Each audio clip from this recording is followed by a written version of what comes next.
Welcome to Lilitan Williams YouTube channel. Today we have a special guest, Xi Van Fleet. I call my Sichuan sister that I saw her on Fox News and talking about the woke Marxist cultural revolution happening in America. She became my hero. So I was fortunate to meet her in person in Virginia last year.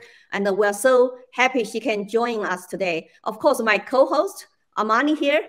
And she and I have been, chatting a lot about what's going on in America, especially in education.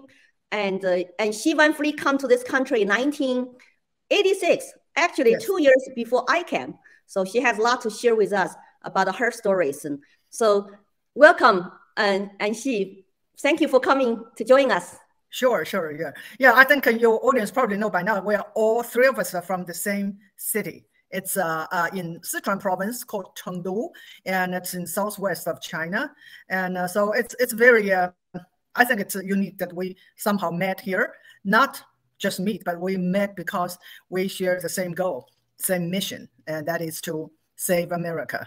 Yeah, I tell you a little bit of myself. I start with my name. My name is a little bit confusing right now because XI, and people know there's also the dictator of China, Xi Jinping's name, but it is really my name and his name has nothing to do with each other. Mine is a given name with a different character. As Xi, for my character is West, and Xi Jinping and XI is his family name. So I have nothing to do with him. And so I was about 7 when the Cultural Revolution started. And I always say, I belong to the youngest group of people, children, basically, that witnessed the Cultural Revolution. And because at 6 and 7, you still have, at that time, you start to have good memory. And so I witnessed the worst time of the Cultural Revolution, the Red Guard era.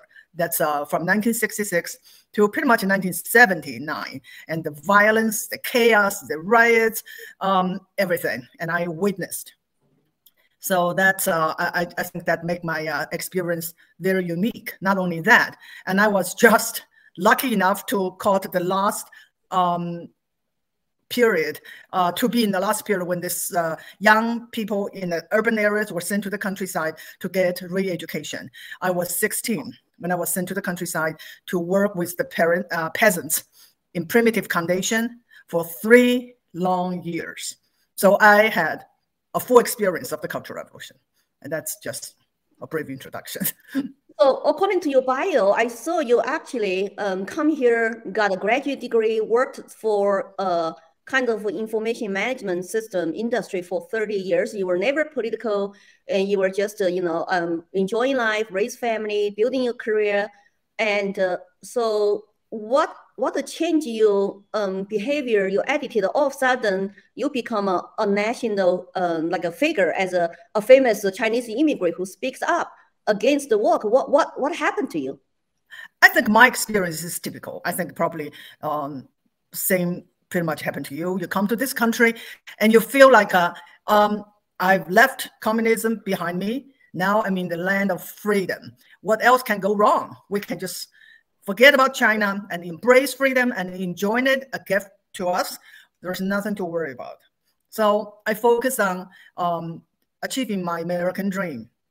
I worked very hard, got my degree, and built a career, had a family, bought my house, the first house, and it was just so exciting for me. And to me, that was the symbol of American dream. So I really enjoyed my life here, and well, yeah, everything was fine until I started to see troubling signs. The sign that I saw, I think, thinking back, it was probably as early as, well, as early as I got here, to tell you the truth. It was in 1989 that I took a graduate class of special education. And the professor told us that, we should be very sensitive to people with disability. We should not call them blind or crippled. We need to call them with euphemism, just a nicer way of calling them, like visually impaired or whatever. I thought, wow, that's very nice of the Americans. Are so sensitive, they're so considerate, they're caring. So I have no problem. So I jump on the bandwagon. I try to correct myself and make sure that I use the right word just to be nice. And we know where it led to, right?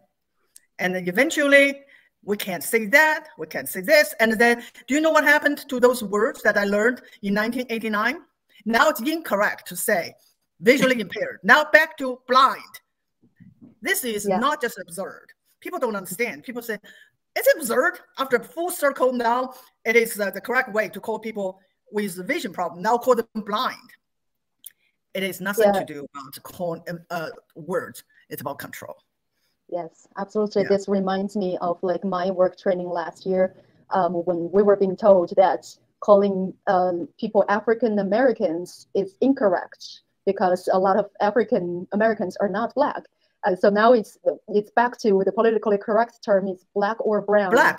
Yeah. Now it's Black. It's like, yeah, when I first got to America, it's like, it was incorrect to call people Black. You were supposed to call them African Americans, and now they're going back, and it's like all this wordplay is exhausting, and it's just to keep people's minds occupied by these inane little details of life. So eventually, nobody dares to say anything to keep people silent, to keep people sheeple, basically. Yeah, exactly. That is the goal, really, to control your speech. And ultimately control your mind. But anyway, so I saw these little things, but it still did not keep me awake at night. I'm just doing my usual thing, travel, photography, and art. Those are the things I really enjoy. And until 2020. 2020 is the turning point, I think, for a lot of people. And Lily, you are the veteran among us. You have been involved much, much earlier, and I really admire you for doing that. I saw things, but I was just like I was a couch activist. I saw what's going on. I worried, but that's all I did, worried, So 2020, when I saw, really, it's a full-blown Marxist revolution, and it hit me and hit everyone so hard in the face. And many Americans just wonder what happened to their country. And people like us, I know, all of us, we knew it. It's familiar. It happened to us before. And Lily and I personally experienced the same thing. That is the Cultural Revolution. So we experienced the Chinese Cultural Revolution. Now it's happening here. So at that time, I said, I got to do something. I have to get involved. I have enjoyed the freedom, the liberty that so many Americans have fought for and defended. Now I feel like it's my turn. So at the end of 2020, I joined the Loudoun County Republican Committee and eventually joined the Loudoun County Republican Women's Club. And from there, I got an email and encouraged the members to go to school board. I took that step. The rest is history. Now you got on Fox News. Yeah, and there's no turning back. Yeah. Because lots of people all send me, say, Lily, did you see that? Another Chinese woman appeared and to speak the same way you do, warning people this is a similar cultural revolution. She survived in China. So I started paying attention to you, and then we started to basically connect on social media. And when I had the chance to go to Virginia, attend this local rally event, then you and I finally met, and we can even speak our native Chengdu dialect. And even though you are just a little older than me, you went to countryside for 3 years. I never went to like Mao said, down to the mountain campaign. And you were more like my uncle and generation. But I saw everything with my own eyes too. And even though I did not realize, for years I only been speaking about, hey, we don't want to become socialist country. We need to tell people about horrors, communism, socialism. I've been doing that for 5 years as a speaker in classrooms at the grassroots level. But like you said, 2020, I just could not sleep during the months of burning, riots, and looting, and people chanting. And Black Lives Matter organization founders said, we are trained Marxists.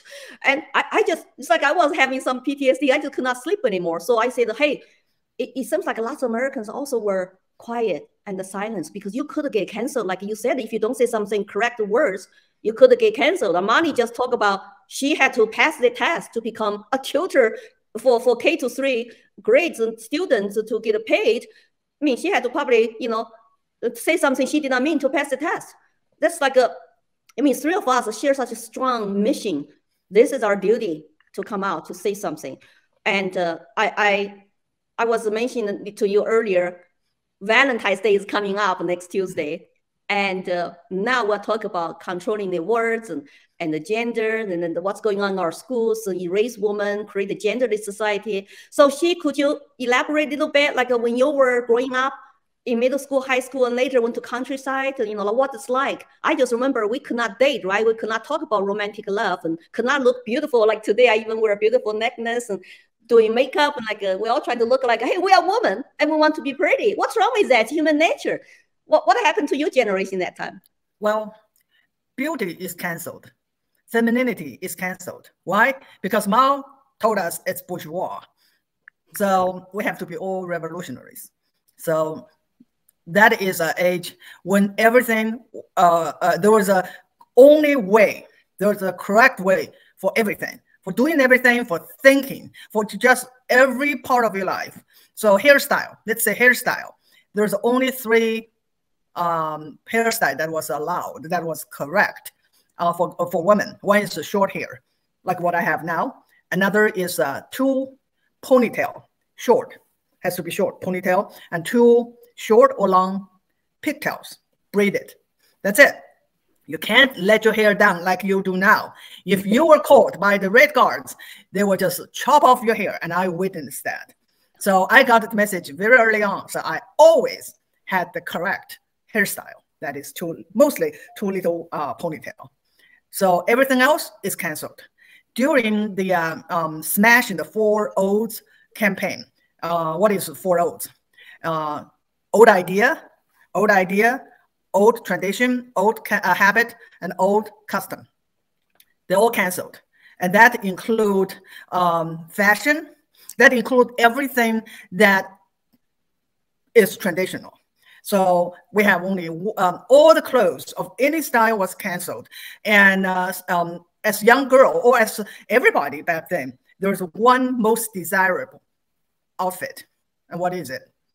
The military style. Outfit, the army outfit. That is the most dreamed of outfit that one can have. But most people can't, it's not available. So they have to have a mock army uniform.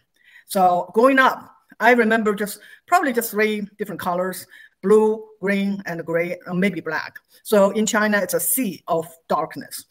Men and women dress alike. So now this is interesting, don't you think? That women always the target. So back then, femininity is canceled. And Mao had a poem that he wrote that the Chinese women prefer carrying weapons than wearing makeup. So we're just treated like a man. And so men and women look alike, act alike, that we are told we're just identical. So Mao erased gender in America, in China. How about in America? They raised gender as well, but in a different way. They've erased also the difference between male and female, and now we're told you can be whatever you want to be. Well, you identify whatever you want to be. Yeah. I mean, we were just talking about last episode, so many pronouns and so many genders. So, I mean, we're totally confused, and especially for us, like immigrants, English is not our first language. It's like it's so hard to even like pronounce them correctly. So it's like you said, it's somehow you feel like this dark force is controlling the names, the words, and the genders, so that make people more afraid to even speak freely their mind, because you might say something incorrect. Even Bill Maher last Friday had an episode talk about woke cultural revolution, similar to the Mao's cultural revolution, that is being out of control, that they do not want to even acknowledge biology anymore. And anything you say, you do, it's not approved by the revolution or PC, cancel culture, you can get into trouble. And this liberal professor in Chicago Law School had to apologize because he quoted somebody else, like maybe not the right words, even not use the whole words, just L or A, like the first letter. Then he had to go to basic re-educational camps and write self-criticism letters. I mean, that's what you did, right? I mean, it's like we had to do self-criticism and confession and about your incorrect thoughts in our students' diaries every day. When you went to countryside, did you have to write like a? I mean, I remember we had to write diaries to tell the party, tell Mao what you said, what you thought was not correct, and or other people were not correct. So you turn on each other. Yeah, I don't think a diary. Amani, sorry, this is all before your time too, right? Before you, yeah. A diary is not the correct word. Actually, a diary is supposed to be private. What you're talking about is write down your thoughts to share with others. And diary got so many people into trouble during the Cultural Revolution. And because diary is supposed to be your private thought. When the Red Guards got your diary out and read it aloud and looking for places where you thought incorrectly, you'll be in deep trouble. And the diary of the governor of Sichuan, Li Jingquan, was read openly. His diary was seized by the Red Guard and was I just remember as a young girl and describe his there's something private matter between he and his wife, and it's just awful. Read aloud, and there's no privacy. And I'm sure the Red Guards found a lot of incorrect thoughts and of this governor, and so he was struggled against. And I was present in one of his struggle sessions, and I want to dwell on this a little bit. Okay, Li Jingquan, the governor for Sichuan province, I think from the very beginning, and a very powerful man and very loyal to Mao. So during the Great Leap Forward, he followed Mao's he carried out Mao's radical policy and caused like 8 million deaths in Sichuan province. He also carried out Mao's land reform, radical policies, and he presides over a lot of struggle sessions and executions of the landowners. So he was actually was awful governor, loyal to Mao, yet he was purged by Mao. And then the Red Guards got him. He was struggled over and over and over. His wife, alongside with him, was separate, was also struggled against. Eventually, she committed suicide. And there is an awful story. Like his older son was in Beijing in a university. He defended his father. As a result, he was beaten to the point of death. Not dead yet. The Red Guards took him to the crematory and basically burned him alive. And his younger children was basically become parentless. The mother and father were on struggle session all the time. So they were looking for food in garbage. That's what happened in the Cultural Revolution. After someone so powerful was canceled, this is what happened to him. So what did they find in his diary will expose him and turn their loyal supporters, into basically black class and throw under the bus? What did they find in his diary? I don't remember the detail, but that's not the reason. That's just the process. When you will become the target, nothing is private. Your home is raided, and things were taken out, and then the Red Guards can do whatever to you. Yeah, I was so brainwashed when I was in middle school, and one girl, I was class monitor, like I was always student class leader, and one pretty girl got a love letter from a boy, like a puppy love, and she ran to me at my parents' apartment, which was next to my middle school, high school, say, what should I do? And I said, well, we forbidden dating. This kind of basic romantic individual love was allowed. Political correct was not allowed, should be criticized. So I said, you should go to turn this over to teacher. And of course, that boy never smiled again. He was the taller, stronger boy in my class in middle school, and probably got written up in his student file and got criticized. And I mean, after I come to this country, when I look at my past about my students' indoctrinated history, it's like, what have I done? It's like, of course, we just thought we did everything what we were told to do, good for the country and good for the that's what the chairman mom wanted us to do. You report on your fellow students and neighbors, and even families were turned against each other. I mean, it's like how awful is that? Mm-hmm.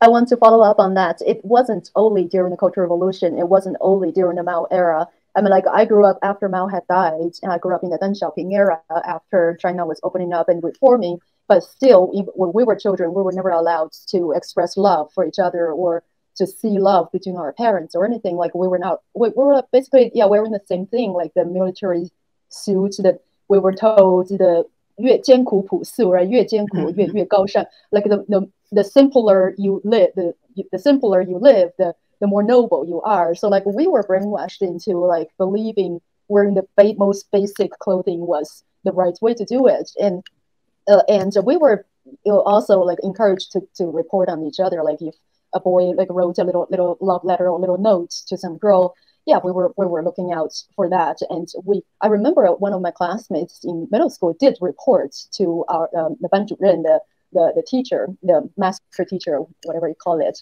about my best friend having a crush on a boy. Yeah, so it wasn't just of course it was done to a much lesser degree, but I believe once that cultural fabric, that social fabric was torn and destroyed, it just continues. It doesn't just automatically fix itself. Like that mentality of like romantic love is forbidden, children were not allowed to look pretty or feminine, that continued for decades afterwards. Like I grew up without pretty clothes. That's why I'm making up for it. Like I wear pretty clothes we wear now. Whatever we can. But not really. In this country, they have you know, you can be accused of cultural appropriation now if you wear wrong costume for Halloween, right? Yeah. And so she, let me ask you, did you witness did you hear something like when people were like there to even dream about romantic love or crush on each other a little bit? Did you see anybody get into trouble for that? Yeah, I'm just a little bit older than you, and so my experience actually it was different. Okay, so the boys and girls never talk to each other, never. It's called the divide between male and female. We are we have nothing to do each other. So I never heard a boy dared or even thought about writing a letter to a girl. At least I was not aware someone was discovered having such a letter, because up to high school, I never talked to the boys in my class. And 就是男女界限. It's just, but I want to talk about one thing that a lot of people are not aware of. And so the suppression of romantic love and just sexuality in general. And that's what we're talking about. But a lot of people did not know that before the CCP took the power, they actually encourage the young people to break away from the traditional value that so girls are supposed to be very modest, and they're supposed to back then you're supposed to obey your parents, and your parents are supposed to arrange marriage for you. They actually encourage in the occupied area, the CCP occupied area, for the young girls to just have sex with whoever, because that's liberation, that's freedom, and then you're not supposed to follow your old-fashioned parents and do whatever, which is exactly what's happening in this country. Because what they want to do is overthrow the tradition, overthrow the foundation, the fabric of a culture, to replace it with Marxism. And after that, after they have power, then they decide what is allowed, what is not allowed. So I have a word for those young people. They think they were taught they're having freedom, they're having liberty to do whatever, regardless of whether it is ethic, regardless of whether it is decent, because you decide what kind of freedom you want. Please pay attention. When the Marxists took over the power, your freedom will be gone. Your so-called freedom will be gone. They will tell you what you can be and what you can do. And if you disobey, prison. Right. The revolution always eats their own. Its own, yeah. That's why I always want to still be, open to have conversations with so-called young people, social justice warriors, lefty activists, and they can call me name whatever they want, like extremists and domestic terrorists, whatever. It's like, please, somebody even tell me, you did not survive communism. The real communist society never existed. So you have younger generation people who are so brainwashed, never told the real history. Tell me tell people like us who actually lived it for many years that what we said about communism, it's not true. We actually lived it. That's why we all can go to college campuses, debate like Marxist professors and debate the radical left activists, but they don't want debate in person. They just want to attack you on social media. And I also want to bring out controlling the word is a communist tactic. Like you said, they constantly change back and forth, back and forth. And I remember we cannot call each other, like, for example, husband and wife, like my parents call each other my comrade, my female comrade, my male comrade. And like today, they want you to use also like a degendering languages. And now you have to identify what is a woman. They don't want even call mother because they call birth in person. And it's like you said, destruction of 4.0. So they want to destroy even old terms, language, and old traditions and social norms. I mean, why are the majority of Americans, they're not, you think they're not informed, they don't know what's going on in their schools and in the real world, or they're just afraid to say anything? Like, I'm sure like most people still have some common sense. Like Bill Maher had, of course, had courage and not afraid to be canceled, just still kidding, mocking those people. But how about the most Americans? What do you think? I want to say, I think most Americans do have common sense, and then they do have a basic concept of what is good and what is bad. But like you said, the media is not reporting any of this. And it actually, the media is covering it up. Like, they call critical race theory nothing but a Republican talking point. I've seen people, defending it, saying, yeah, CRT is not real. It doesn't really exist, until I show them the materials from my training, and then they get shocked and they see, okay, it is every bit as bad as you described. So I do think it's the media that's actually lying to the American people, basically. And where do you get this information from, if not from the media? Like, unless you know someone who has worked in schools or education, who's willing to speak up and share this information, which most people, in fear of losing their jobs, would either not dare to do that, or they are, brainwashed. They are buying into this indoctrination themselves, as a lot of those teachers that I have seen myself. So yeah, I think that the biggest problem is that the media and social media platforms are basically censoring this information and hiding it from the American public. Yeah, I think this it's media, definitely, and it's also educational system, and also churches, work churches. Any institution that is mind shaping are involved and they're on board with this wokeism. And I want to say a few words about the terms. And it's obvious. We know when you control the words, you control the speech. When you control the speech, you control the mind, right? So Chinese traditional culture has a long list of elaborated terms to call the family members, right? To call husband and wife, and the husband and wife itself has many, many different terms depending on who you talk to and in what kind of occasion, right? And of course, we know very little about it. The cousins, we have so many elaborate way to call cousins. It's from your mother's side and the father's side, which generation, how far removed. From the words itself, you can figure it out, not like the English terms. So this is part of the tradition. So when the communists took over, they erased all of them, especially husband and wife, and then replaced it with a genderless term, loved one, 爱人. And do you know, this now is making into the left list of approved or preferred term. Just don't call husband and wife, and just say loved one. Isn't that something? A full circle. A full circle. Was in my, me and Lily talked about that. That was in my work training. Instead of calling a girlfriend and boyfriend, say the significant other, or the partner. So that's exactly what you said. Yeah, that's exactly the same as what you just described. Yeah, then the people who don't know those history, I mean, like then they accuse us like, oh, we are just, exaggerating. But we lived it. We see the writings on the wall. We heard those terms before. We saw those tactics before. We saw the horrible consequences. That's why I feel compelled to have this show called the Immigrants Speak, we're going to invite more immigrants from other oppressive regimes like the former Soviet Union and Cuba to talk about their stories.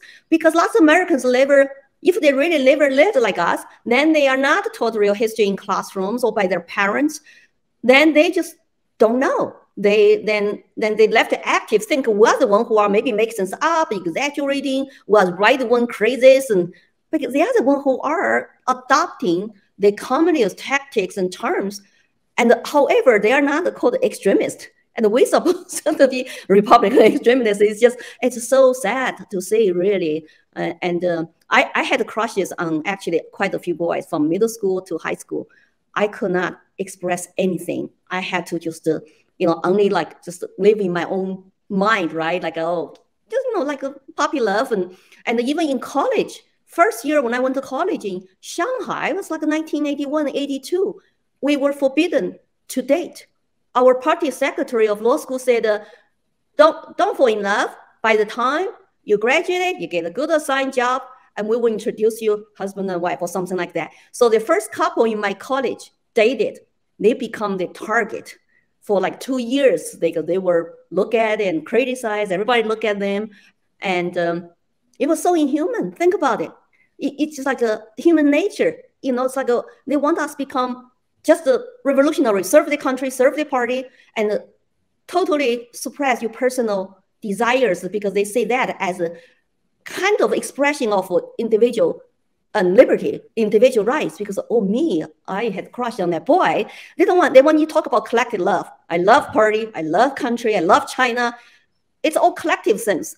But you will think Americans are built on individual rights, as founding fathers intended, original constitution.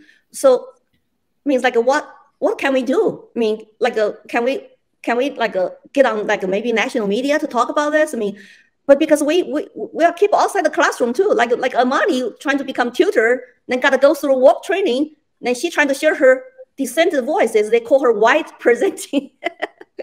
Well, white now. We're white presenting. Yeah. So I want to also share that it wasn't just during Mao's Cultural Revolution. It continued like the government control of personal life. It continued throughout today until even today is even worse than when I was a little bit younger.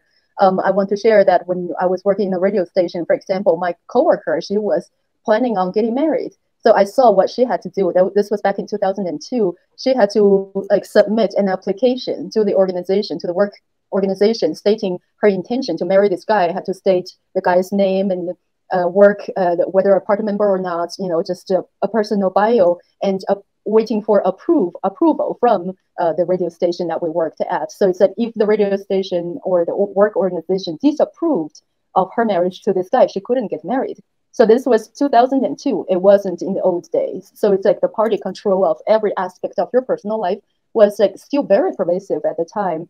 So it didn't when I got married, they had loosened up the policy a little bit. But when I went to I didn't have to submit an application. But when I went to tell them that I need my hukou, the registry, the household registry from them, so I can go register for marriage license, and they told me, okay, you can take it, but once you register for marriage license, you have to come back and keep a record with us who you married.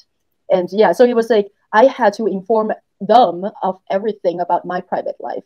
Of course, I didn't. I did it all in secret. I never went back to tell them who I married. Otherwise, I would have probably been called out for marrying a foreigner and had to be publicly criticized and all that. So it wasn't, the government control of your personal life.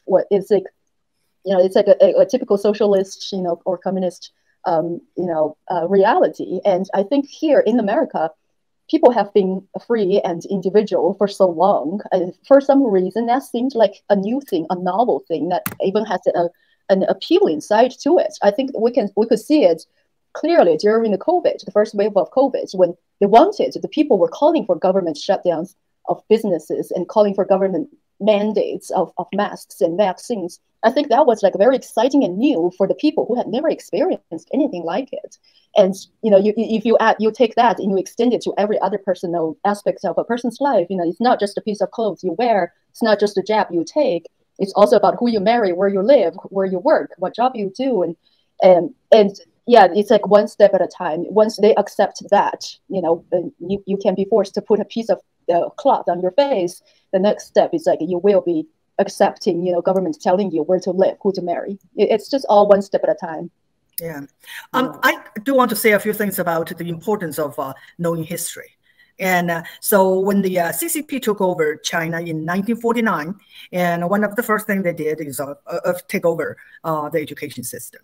And step one is retrain the teachers. So the teachers has to all be retrained and pass the examinations in order to be back to the classroom. And then they remade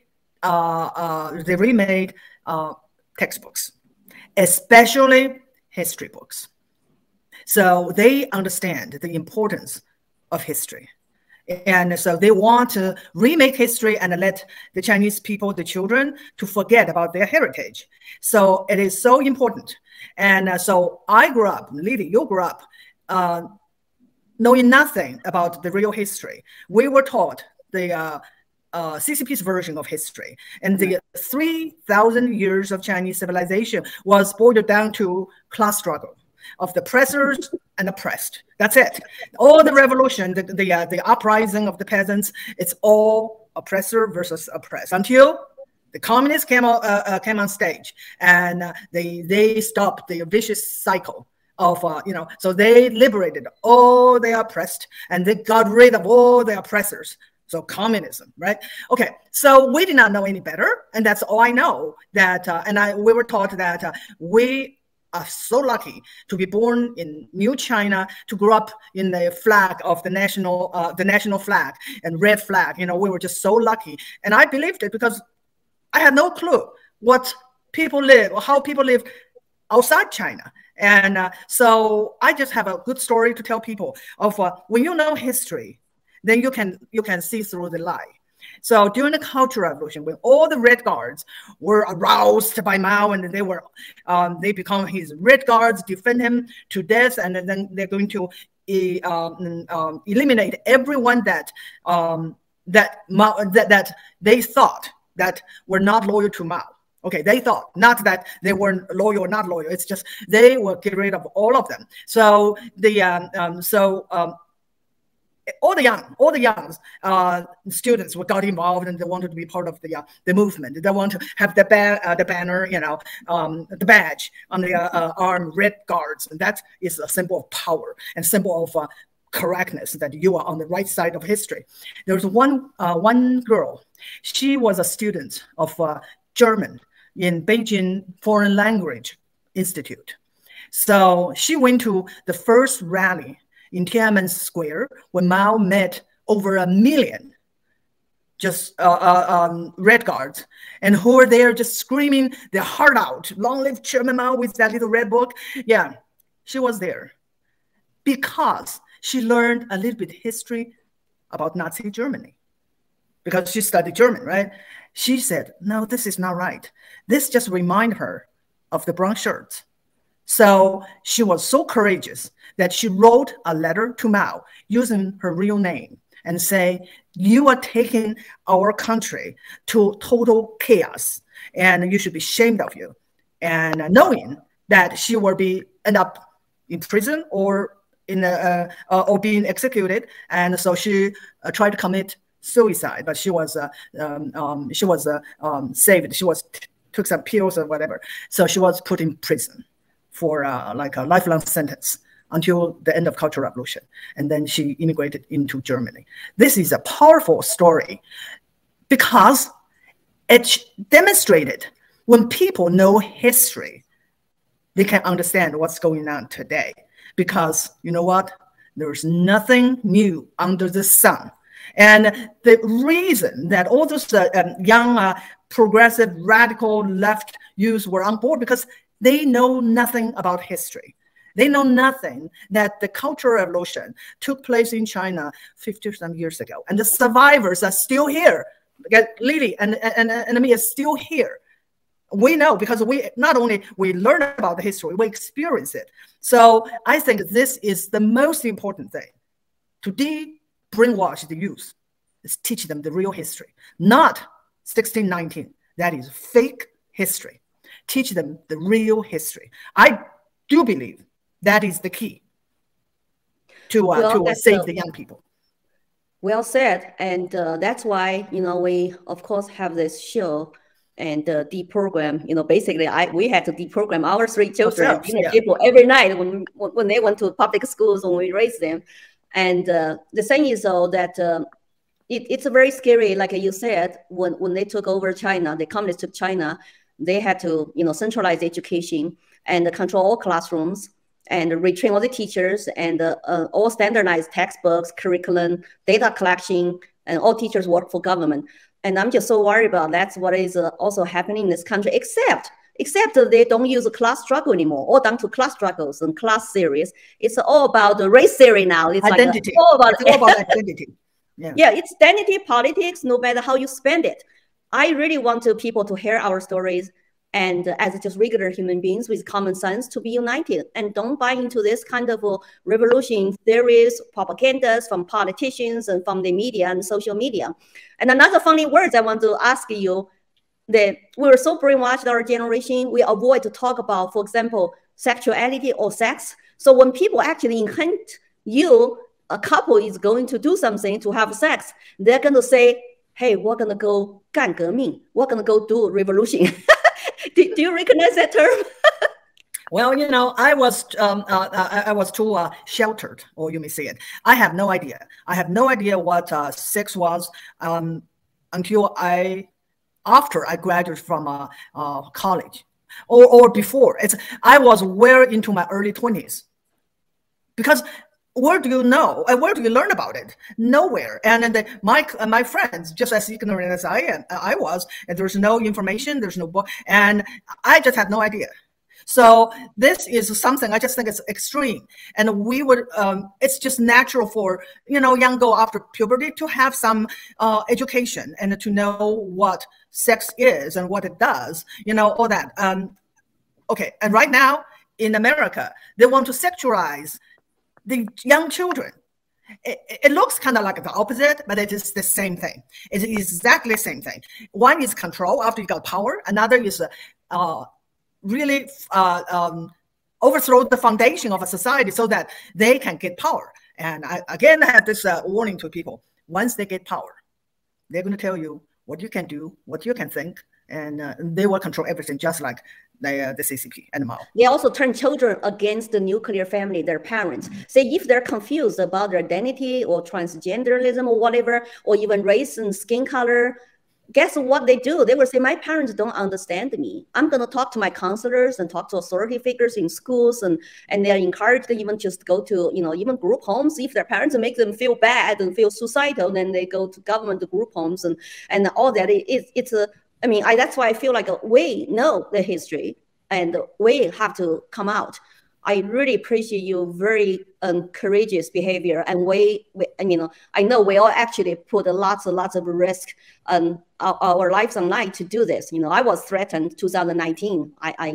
By pro-CCP people, by speaking up here, and you put your life, your family, and your career online to do this also. But it is like our duty, because you see, how can we live with ourselves? That's what I'm saying. When the world has gone dark, when you face evil, like when people were facing Nazi Germany that time, if they don't speak up because they say, oh, this doesn't affect me yet. But by the time they come after you, it's too late. That's why as Americans, we have to speak up. But even though you might have all kinds of risks, but most people in the middle are good people. And we really want to also more immigrants come to here to join us. So last, a few words that from both of you, how can people follow you and find you? I know you are active, on social media. Yes, I was. I never used social media before my fateful speech at the school board, and but after that, I created a Facebook account and a Twitter, and because that is where you engage, especially Twitter with the other side. So I'm very active in Twitter. My Twitter handler is XVANFLEET. X Van Fleet. That's my Twitter handler. And for Facebook, it's just XI Van Fleet, She Van Fleet. And please find me and follow me. And I tweet pretty much every day, like you, Lily. We will add all your contact information in our video description. And Amani has been, doing a wonderful job and to post our Immigrant Speak videos every Sunday. And the last one got actually quite lots of views, and we even got a few more subscribers.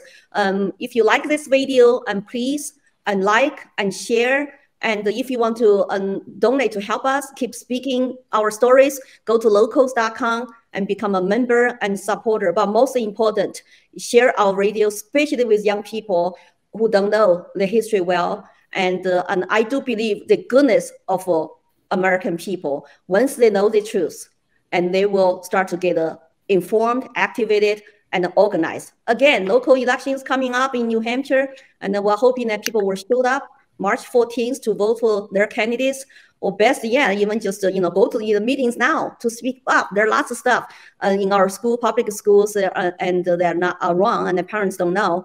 So really, marginalize parental rights. That's how they control your children. And once they control our kids, actually, and they control our country's future.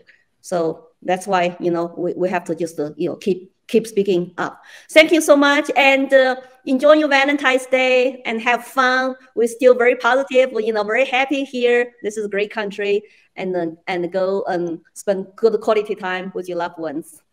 Yeah, thanks for coming here, Chi. Thanks so much. Thank you. I loved everything that you shared. I love the story about that girl, and I hope everyone can be inspired by her action. Like she followed her conscience, she followed her instincts, and I hope that can be a model for how everyone who has heard this story to just follow your conscience and do what you believe to be right.